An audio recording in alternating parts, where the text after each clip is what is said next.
Hello.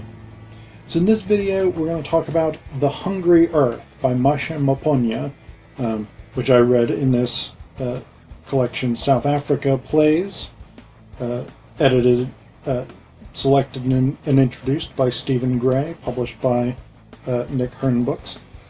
So The Hungry Earth is what's called a consciousness-raising play, which means it's very didactic. It's very much a political play that has a straightforward political message that it wants to unmistakably make. I think of this often. So the connection that I would make is like Agit-prop theater in the U.S. in the 1920s and 30s. People like Clifford Odets, whose play Waiting for Lefty, for instance, is a kind of consciousness-raising play about workers' rights. Maponya's play is very similar in its sort of approach.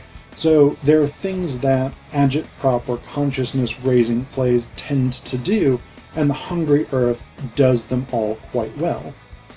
I want to read you this little bit just from the introduction here, from Stephen Gray's introduction.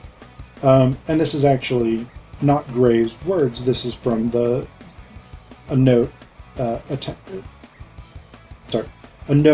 that goes with the original script of the play. It says, "The hungry earth emerges from the different aspects of our ill-fated lifespan. Through my eyes I have seen the devastations and drenching of my people in the wide open mouths of this hungry earth. I have heard them cry for mercy, and I have seen them die many a time before those who would fail to understand. We shall continue to punch with a clenched fist until the walls fall."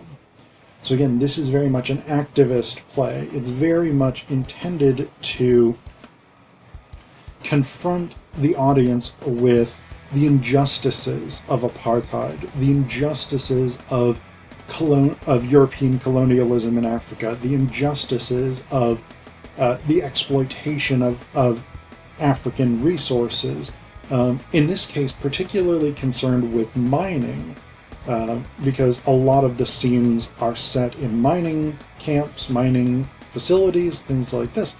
And we see things like dangerous conditions dramatized. We see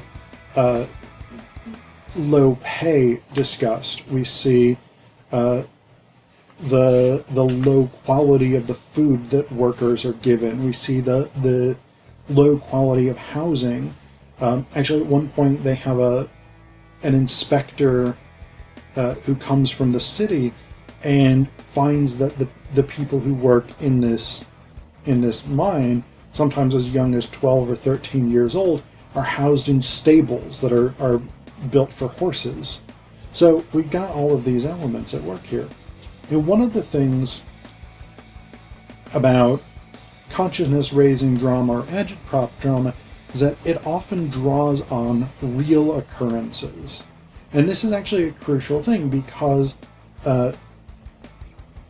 real-life events become a powerful way of establishing the truth of what's being said, establishing the truth of the injustices or the social cause that's being dramatized. So at one point, one of the characters, after we've seen dramatized a mine disaster in which a bunch of black miners are basically abandoned during a mine collapse after a white overseer has ordered them to drill in unsafe places. One of the characters, Beshwana, says, "This is actual fact. 2 years after this horrible accident, I was transferred to Carltonville where we staged a strike." And then we see the strike dramatized. And then after that, we've got another transition here. When the strike is broken, Mathloko says, "Yes, we were forced to go down into Carltonville, though we knew that this earth was hungry. Who would listen to our cries? Yes, never will I forget that bloody Sharpeville, for I was there in 1960 when an anti-pass campaign was opened. And actually the Sharpeville massacre was one of the most famous instances of mass violence in apartheid history. It's regarded as a really horrific event, and it was incredibly well known. And so drawing on these real events gives Maponya and the other dramatists who work in consciousness raising, it gives them a firm basis for connecting with their audience. But we've also got very distinct social justice, political justice, economic justice, workers' rights, racial equality, etc., components here. Like, this is throughout the play. We have these indictments of the apartheid system, and the sort of violence, the sort of oppressiveness of this system. So, for instance, Satoto, at one point, he's trying to. So a bunch of miners are on a train going out to the gold fields, and Satoto smells marijuana, and the white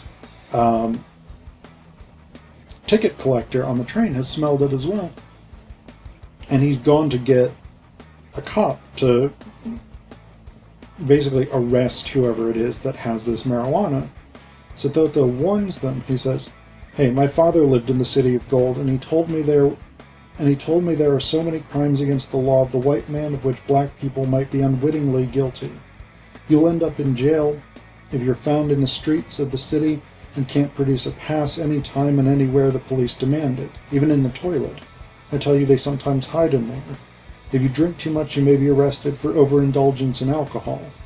Do you know detention without trial? Section 10 or 6? Do you know you can be arrested for being at the wrong place at the wrong time? Do you know house arrest? Do you know Robben Island, Makana?" So we've got this sort of list of the ways in which the apartheid state stacks the deck against black people, and especially working class or poor black people. And then after the cop comes, he takes them all off the train because no one will confess to having marijuana. He searches them all. He searches the train. He can't find any marijuana, but he takes them all to the police station anyway. And Usibiko says at the end of this scene, "Most of us were requested to produce passes and permits. Those who failed to produce spent 2 weeks in jail and were deported to their respective homes on their release. This is the inhuman and unjust procedure to endorse the unjust laws that make another a stranger in the land of his birth and rob him of his freedom to move wherever he wants. Is freedom not the law of nature? Then what?"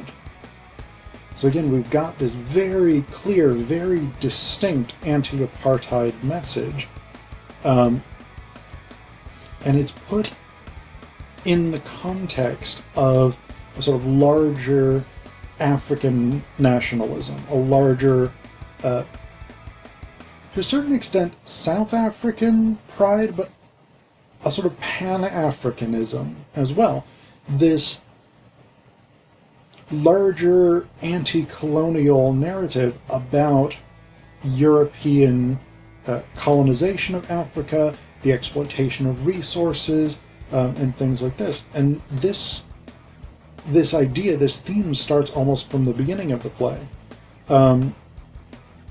So toward the beginning, after explaining this dream in which he's threatened by a white person who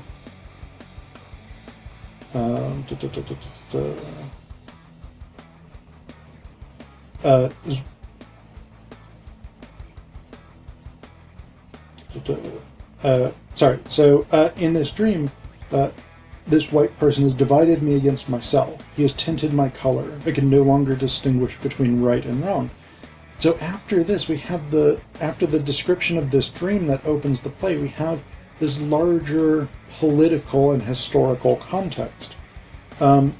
Matloko says When this land started giving birth to ugly days, things started to go wrong from the moment of dawning, and peace went into exile to become a thing of the wilderness. Yes, we experienced the saddest days of our lives when Mlungu, that's white people, first came to these shores called Africa, a total stranger from Europe.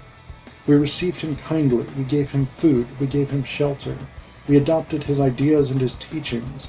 Then he told us of a God and all black faces were full of smiles. When he said, "Love your neighbor," we clapped and cheered, for we had a natural love. Suddenly we drifted back suspiciously when he said, "You must always turn the other cheek when you are slapped." He continued to say, "Love those who misuse you." We grumbled inwardly, smiled, and listened hard as he was quoting from the holy book, little knowing we would end up as puppets on a string, unable to control our own lives. And whilst we were still smiling, he set up laws, organized an army, and started digging up the gold and diamonds. And by the time our poor forefathers opened their eyes, Mlungu was no more. He had moved to Europe. He had only left his army behind to take care of the unruly elements that may provoke a revolution. So again, this is put, and then slightly later we've got Sethotho, who, Sethotho's name means imbecile, and he sort of stands up to defend European colonialism, spouting this racist and historically inaccurate narrative that prior to the arrival of Europeans, Africans were living basically these like Stone Age lives and things like this, which is completely untrue. Like, histories of Africa actually show us that there were a massive number of great civilizations throughout Africa prior to colonialism, and some of them had sort of faded by the time colonialism began, as civilizations do. But actually, European incursions destroyed a lot of thriving civilizations that were advanced, that were well organized, and that were well situated to the particular natural contexts in which those people found themselves.